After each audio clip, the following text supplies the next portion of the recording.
جہاں دو راستے آتے ہیں وہاں سوچ آتی ہے، اور جس آدمی کے پاس راستہ ہی ایک ہو اسے کچھ سوچنے کی ضرورت نہیں۔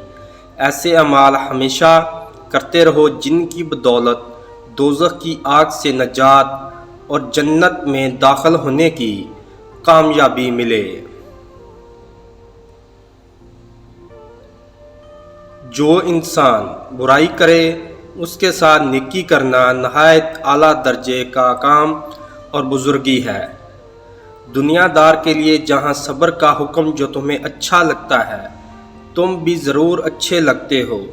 اللہ نے عورت کو اس لیے نہیں بنایا کہ وہ مرد پر حکومت کرے، نہ اس کے پاؤں سے پیدا کیا بلکہ اس کی غلامی کرے۔ پسلیوں سے پیدا کیا تاکہ اس کے دل کے قریب رہے۔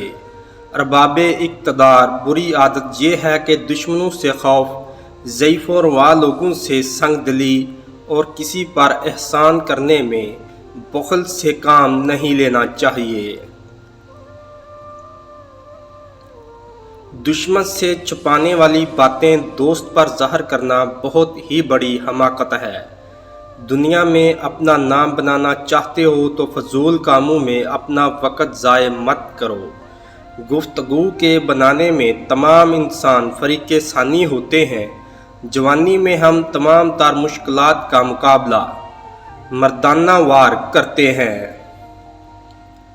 لیکن جب بڑھاپا آ جاتا ہے یہی مشکلات شکنجوں میں کس لیتی ہیں۔ محنتی اور ذہین آدمی کے لیے بہت کم باتیں ناممکن ہوتی ہیں۔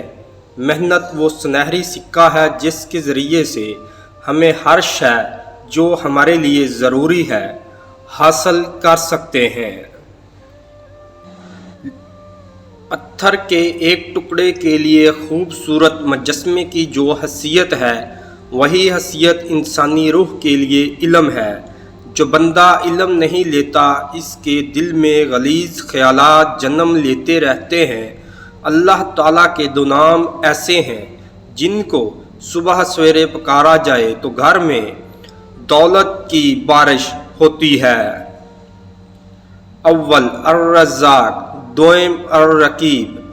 اس دن کے لیے نیک عمل کرو جس میں ذخیرے جمع اور تمام پوشیدہ اسرار ظاہر کیے جائیں گے۔